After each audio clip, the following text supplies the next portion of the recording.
Hello. അപ്പോൾ ഇന്നത്തെ പുതിയൊരു വീഡിയോയിലേക്ക് എല്ലാവർക്കും സ്വാഗതം കേട്ടോ. അപ്പം വ്ലോഗ് എന്ന് പറയുമ്പോൾ നിങ്ങൾക്കറിയാമല്ലോ, വീട്ടിലെ കാര്യങ്ങൾ മാത്രമാണ് കാണിക്കുന്നത്. കാരണം എനിക്കിപ്പോൾ പുറത്ത് പോയി വീഡിയോ എടുക്കാനുള്ള സാഹചര്യങ്ങൾ ഒന്നുമില്ല. അത് മാത്രമല്ല, ഇവിടെ അത്യാവശ്യം നല്ല വേസ്റ്റായിട്ടുള്ള ക്ലൈമറ്റാണ്. ഒന്നും പറയണ്ട, മൊത്തത്തിൽ തണുപ്പും കാറ്റും മഴയും. നിങ്ങൾക്ക് ഞാൻ ഈ വീഡിയോയിൽ കാണിച്ചു തരാം. ഒരു ദിവസം തന്നെ എന്തൊക്കെ ചേഞ്ചാണ്, എങ്ങനത്തെ കാലാവസ്ഥയൊക്കെയാണ് ഇവിടെ വന്നിരിക്കുന്നത് എന്നുള്ളത് കേട്ടോ.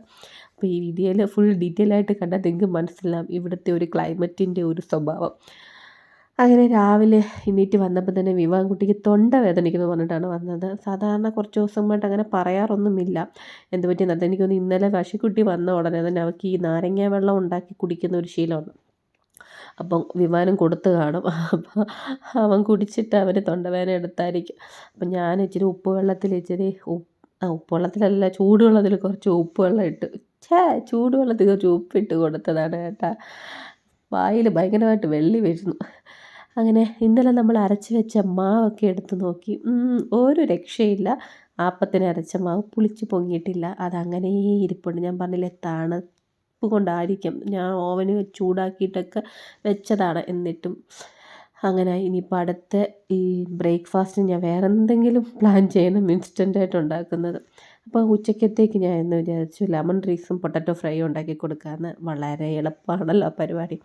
അപ്പോൾ അതാകുമ്പം നമുക്ക് കുറച്ച് നേരം ബ്രേക്ക്ഫാസ്റ്റ് ചിന്തിക്കാനുള്ള സമയം കിട്ടും.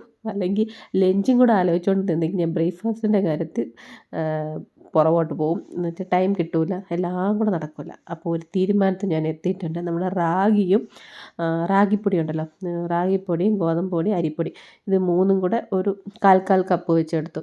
മൊത്തത്തിൽ എല്ലാം ഒരേ അളവെടുക്കണം. എടുത്തിട്ട് ഇച്ചിരി ഉപ്പും ആവശ്യമുള്ള വെള്ളമൊക്കെ ഒഴിച്ചിട്ട് നമ്മളിങ്ങനെ എന്താ പറയുക, തവയിലിങ്ങനെ കോഴി വയ്ക്കുമ്പോൾ നമ്മൾ റവ ദോശ കിട്ടത്തില്ലേ, ആ ഒരു പരുവത്തിൽ ഉള്ള ഒരു മാവിൻ്റെ കൺസിസ്റ്റൻസിയിലൊന്ന് റെഡിയാക്കി എടുക്കണം. അതിലേക്ക് ഞാൻ കുറച്ച് സവാളയും മല്ലിയിലയും ഒക്കെ അരിഞ്ഞിട്ട് കൊടുത്തു. പിന്നെ ജീരകമൊക്കെ ഇടാം കേട്ടോ. അപ്പോഴത്തേനും നമ്മുടെ ലെമൺ റൈസും പൊട്ടറ്റോ ഫ്രൈയും ഒക്കെ റെഡിയാക്കി പശുക്കുട്ടിക്ക് ഞാൻ പാക്ക് ചെയ്ത് വെച്ചു കേട്ടോ. സമയം അങ്ങ് പെട്ടെന്ന് പോയി. ആലോചിച്ച് നിന്നാണ് എനിക്ക് സമയം പോണത്. എന്ത് ബ്രേക്ക്ഫാസ്റ്റാണ്, ഞാൻ അപ്പത്തിനാണ് തയ്യാറായിട്ട് വന്നത്. പക്ഷെ അന്നപ്പം പ്ലാൻ മാറിയല്ലോ. അപ്പോൾ അത് പൊങ്ങി വരാത്തതുകൊണ്ട് അടുത്ത പ്ലാൻ ബിയിലേക്ക് പോയി. നമ്മുടെ റാഗി അപ്പം ഞാൻ റെഡിയാക്കി എടുത്തിട്ടുണ്ട്. കാണാൻ ലുക്കില്ലെങ്കിലും ഭയങ്കര ഹെൽത്തിയാണ് സംഭവം കേട്ടോ. അങ്ങനെ പശുക്കുട്ടിക്ക് ഇന്ന് മാങ്ങയാണ് ഇതിൽ കൊടുക്കുന്നത് സ്നാക്സായിട്ട്. ഏതെങ്കിലും ഒരു ഫ്രൂട്ട് കൊടുക്കും. കൂടുതലും ആപ്പിളാണ് എടുക്കുന്നത്. ഇതിപ്പോൾ നന്ന പഴുത്ത ഒരു മാങ്ങ ഇരിപ്പുണ്ടായിരുന്നു.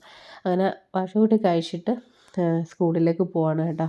അപ്പോൾ ഞാൻ പറഞ്ഞില്ലേ, കുറേ താമസിച്ചത് കൊണ്ട് എനിക്ക് വീഡിയോ ഒന്നും എടുക്കാൻ പറ്റിയില്ല അവൾ കഴിക്കുന്നതൊന്നും. അങ്ങനെ തിരിച്ച് വന്നപ്പോൾ പാതി മാങ്ങ ഇരിക്കുന്നത് കണ്ട്. അപ്പോൾ ആദ്യം തന്നെ ബ്രേക്ക്ഫാസ്റ്റ് ഒന്നും ഞാൻ കഴിച്ചില്ല. എനിക്ക് മാങ്ങ കഴിക്കാനൊരു കൊതി. അല്ല, ഇങ്ങനെ പഴുത്ത നല്ല മധുരമുള്ള മാങ്ങ നമുക്കിവിടെ ഹാസ്റ്റലിൽ കിട്ടും കേട്ടോ. അപ്പോൾ വിവാൻകുട്ടിയും വന്നു നിന്ന് എനിക്കും വേണമെന്ന് പറഞ്ഞിട്ട് സ്കൂളിലേക്ക് ലഞ്ചിനല്ല സ്നാക്സിന് തരട്ടെ എന്ന് ചോദിച്ചപ്പോൾ അത് വേണ്ട, അവന് ഫേവറേറ്റ് അവൻ്റെ ബനാന തന്നെയാണ്. കാരണം വെളിയിൽ പാർക്കിൽ പോയാണ് കളിക്കുന്നത്. ആ സമയത്ത് ഈ ബോക്സിലൊക്കെ എടുത്തുകൊണ്ട് പോയി കഴിക്കാൻ അവന് പറ്റില്ല. അപ്പോൾ പഴമാകുമ്പോൾ അതിൻ്റെ തൊലി ഉരിച്ച് കളഞ്ഞാൽ മതിയല്ലോ, എളുപ്പമുണ്ടല്ലോ.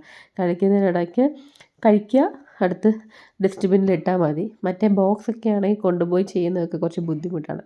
അങ്ങനെ സ്കൂളിലൊക്കെ പറഞ്ഞു വിട്ടു. അങ്ങനെ ആ ഒരു സമയമൊക്കെ കഴിഞ്ഞ് പ്രത്യേകിച്ച് എനിക്ക് ജോലിയും കാര്യങ്ങളൊന്നും ഇല്ലായിരുന്നു കേട്ടോ. അങ്ങനെ ഇപ്പോൾ ഈവനിങ് ആയി. വിവാൻകുട്ടി വന്നുകൊണ്ട് തന്നെ ഡസ്റ്റ്ബിന്നൊക്കെ കൊണ്ട് അകത്ത് വെക്കുന്നതാണ് കേട്ടോ. അപ്പോൾ ഇന്ന് ഞാൻ വിചാരിച്ചു എന്തെങ്കിലും ഒരു സ്പെഷ്യലായിട്ട് ഉണ്ടാക്കി കൊടുക്കാനായിട്ട്. ഇപ്പോൾ ഡിന്നറാണ് കേട്ടോ. ഇന്ന് കുറച്ച് നേരത്തെ തന്നെ നമ്മളിപ്പം കഴിക്കുന്നുണ്ടായിരുന്നു. കാരണം ഏട്ടൻ ഓഫീസിൽ നിന്ന് വരുന്ന സമയത്ത് ലേറ്റ് ആകുമായിരുന്നല്ലോ. അപ്പോൾ ഏട്ടനില്ലാത്തത് കൊണ്ട് നമ്മളൊരു 5:30 ആയപ്പോഴത്തേന് നമ്മൾ ഡിന്നർ കഴിച്ചു. അപ്പോൾ ഇന്നത്തെ ഡിന്നർ വീറ്റ് ചിക്കൻ പിസ്സയാണ് കേട്ടോ. ഞാൻ ഉണ്ടാക്കിയതാണ്. അങ്ങനെ അതൊക്കെ കഴിച്ചിട്ട് കുറച്ച് നേരം മൊബൈലൊക്കെ വായി നോക്കിയിട്ട് ഞങ്ങൾ പോയി കിടന്ന് ഉറങ്ങി കേട്ടോ. അങ്ങനെ നെക്സ്റ്റ് ഡേ രാവിലെയാണ്. ഇന്ന് ഇവിടെ സ്കൂളൊക്കെ അവധി പ്രഖ്യാപിച്ചിട്ടുണ്ടായിരുന്നു. കാരണം ഭയങ്കര കാറ്റും മഴയൊക്കെ ആയിട്ട് അലേർട്ടായിരുന്നു. അതിനുശേഷം ആദ്യമായിട്ടാണ് ഇങ്ങനൊരു ലീവ് കിട്ടുന്നത് കേട്ടോ. സാധാരണ എന്നും മഴയും കാറ്റും ഉണ്ടാവും. അങ്ങനെ അവധി കൊടുക്കാനാണെങ്കിൽ 365 ദിവസം അവധി കൊടുക്കേണ്ടി വരും. കാരണം എന്നും ഇവിടെ ഇതൊക്കെ തന്നെയാണ് കേട്ടോ. ഇന്നിപ്പം കുറച്ച് ഹെവി കാറ്റായതുകൊണ്ടാണ് അവർ അലേർട്ട് പ്രഖ്യാപിച്ചത്. അവധി ആയതുകൊണ്ട് പിന്നെ പതുക്കെ പോയിട്ട് ബ്രേക്ക്ഫാസ്റ്റൊക്കെ ഉണ്ടാക്കി. ഓൾറെഡി നമ്മുടെ മാവ് ഇന്ന് റെഡിയായിട്ട് വന്നിട്ടുണ്ടായിരുന്നു. 2 ദിവസത്തിന് ശേഷമാണ് മാവ് നല്ല രീതിയിൽ പുളിച്ചൊക്കെ പൊങ്ങി വന്നത്. എന്നാൽ ഈ മാവിന് എന്തൊക്കെയോ ഒരു പ്രശ്നമുള്ളതുപോലെ എനിക്ക് തോന്നി. എന്താണെന്നറിയില്ല. എന്തായാലും അടുത്ത പ്രാവശ്യം ശരിയാക്കാം. അങ്ങനെ രാവിലത്തെ ബ്രേക്ക്ഫാസ്റ്റൊക്കെ കഴിഞ്ഞു. ഇന്ന് അവധി ആയതുകൊണ്ട് എന്ത് ചെയ്യണമെന്നറിയാതെ പശുക്കുട്ടി ഇവിടെ ഡാൻസ് കളിച്ചുകൊണ്ടിരിക്കുകയാണ് കേട്ടോ. ഓരോ റീൽ എടുത്തിട്ട് അതിനനുസരിച്ച് ഓരോ ഡ്രസ്സൊക്കെ ചെയ്തെടുത്തുകൊണ്ടിരിക്കുകയാണ്. വീഡിയോ എടുത്തുകൊണ്ടിരുന്നപ്പോൾ പെട്ടെന്ന് ഇങ്ങനെ സൗണ്ട് കേട്ട് ഈ ചരലൊക്കെ വാരി എറിയത്തില്ലേ, മണലൊക്കെ ഇങ്ങനെ വാരി എറിയുന്ന പോലെ. തുറന്ന് നോക്കിയത് ഹെയിൽ സ്റ്റോൺ ആണ് കേട്ടോ. ഈ മഞ്ഞ് കട്ട ഇങ്ങനെ ചെറിയ ബോളായിട്ട് ഇങ്ങനെ നമ്മുടെ ഒരു മണലിൻ്റെ രൂപത്തിൽ വീഴുന്നതാണ്. അതങ്ങോട്ട് കഴിഞ്ഞ് കുറച്ച് നേരം കഴിഞ്ഞപ്പോഴത്തേന് സ്നോ വീഴാൻ തുടങ്ങി കേട്ടോ. ആദ്യം മഴയും സ്നോയും കൂടെ ആയിരുന്നു. പിന്നെ കുറച്ച് കഴിഞ്ഞപ്പോൾ മഴ നിന്നു. പിന്നെ അത്യാവശ്യം നല്ല ഹെവി ആയിട്ട് തന്നെ സ്നോ. ഇതിപ്പോൾ തുടക്കമാണ് കേട്ടോ. മഴ പെയ്യുന്നത് കൊണ്ടാണ് അത്ര കാണാൻ പറ്റാത്തത്. കുറച്ച് കഴിഞ്ഞപ്പോൾ മഴ നിന്നപ്പോൾ ഉണ്ട് നല്ല ഹെവി ആയിട്ട് വീണ് തുടങ്ങി. ഒരു ദിവസത്തിൽ തന്നെ ഉള്ള മാറ്റങ്ങളാണിത് കേട്ടോ. രാവിലെ മഴ, കാറ്റ്, അതിനുശേഷം ഹെയിൽ സ്റ്റോൺ, അതിനുശേഷം സ്നോയ്. മൊത്തത്തിൽ നല്ല രസമുള്ള ക്ലൈമറ്റാണ്. പക്ഷിക്കുട്ടിക്ക് പിന്നെ ഈ സ്നോ കണ്ടു കഴിഞ്ഞാൽ പിന്നെ ഒട്ടനെ വെളിയിൽ ഇറങ്ങിയില്ലെങ്കിൽ സമാധാനം കിട്ടിയില്ല. കഴിഞ്ഞപ്പോൾ ഓടിപ്പോയിട്ട് ഞാൻ ഡ്രസ്സ് മാറിയിട്ട് വരാൻ ഒരു റീൽ എടുക്കാം ഇവിടെ നിന്നെന്ന് പറഞ്ഞിട്ടാണ് വീഡിയോ എടുത്തിട്ടുണ്ട്. അപ്പോഴത്തേനും മഞ്ഞൊക്കെ ഏകദേശം തീരാറായി കേട്ടോ. കുറേ നേരമൊക്കെ കാഴ്ചകളൊക്കെ കണ്ട് വീഡിയോ ഒക്കെ എടുത്തു കൊടുത്തതിന് ശേഷം പിന്നെ ഒരു കുളിയൊക്കെ കഴിഞ്ഞിട്ട് വന്നു. അങ്ങനെ ഇന്ന് രാത്രിയിലത്തേക്കുള്ള ഡിന്നർ ഉണ്ടാക്കി. എന്തെങ്കിലും നല്ല വെറൈറ്റി ആയിട്ട് കഴിക്കണമെന്നൊക്കെ തോന്നി. പക്ഷേ ഒന്നും ഉണ്ടാക്കാനുള്ള ഒരു മൂഡൊന്നും തോന്നിയില്ല. അപ്പോൾ പിന്നെ ചിക്കൻ ഇരിപ്പുണ്ടായിരുന്നു. അപ്പോൾ ഇന്നലെ നമ്മൾ ചിക്കൻ പീസ ഉണ്ടാക്കിയില്ല. അതിൻ്റെ ബാലൻസ് കുറച്ച് ഞാൻ മാറ്റി വെച്ചിരുന്നു. ഞാൻ ചിക്കൻ ബട്ടർ മസാല ഉണ്ടാക്കാനാണ് വിചാരിച്ചത്. പക്ഷേ നോക്കിയപ്പം ബട്ടറും ചീസും ഒക്കെ തീർന്നു. അപ്പം പിന്നെ ഞാൻ ആ പ്ലാൻ മാറ്റി. കുറച്ച് ചിക്കൻ എടുത്ത് ജസ്റ്റ് മസാലയൊക്കെ ഇട്ടിട്ട് നമ്മൾ കബാബ് സ്റ്റൈലാക്കിയിട്ട് അതിൻ്റെ മുകളിൽ കുറച്ച് ഒണിയൻ ഇട്ട് കൊടുത്തു. ശരിക്കും പറഞ്ഞാൽ തക്കാളി, ഓണിയനും എല്ലാം കൂടെ ഒന്നിച്ച് മാരിനേറ്റ് ചെയ്ത് ഇട്ടിരുന്നെങ്കിൽ വേറൊരു നല്ല ടേസ്റ്റ് കിട്ടിയേനെമായിരുന്നു. ഇതിപ്പോൾ ഒരു താല്പര്യമില്ലാത്ത ഒരു ചിക്കൻ വെച്ച പോലാണ് എനിക്ക് തോന്നിയത്. പക്ഷേ ടേസ്റ്റ് ഓക്കെ, അറ്റ്ലീസ്റ്റ് ചിക്കൻ ആണല്ലോ, അതുകൊണ്ട് പിന്നെ കുഴപ്പമില്ല.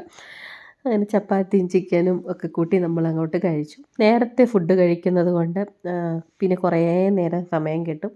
ആ സമയം പിന്നെ കുറച്ച് നേരം ഇരുന്ന് മൊബൈൽ റീൽസൊക്കെ കണ്ടുകൊണ്ടിരിക്കും. അങ്ങനെ പ്രത്യേകിച്ച് ഇനി വേറെ ഒന്നുമില്ല. അപ്പോൾ ഇന്നത്തെ വീഡിയോ ഇത്രയേ ഉള്ളൂ. ഇഷ്ടപ്പെടുവാണെങ്കിൽ ലൈക്ക് ചെയ്യുക, ഷെയർ ചെയ്യുക, സബ്സ്ക്രൈബ്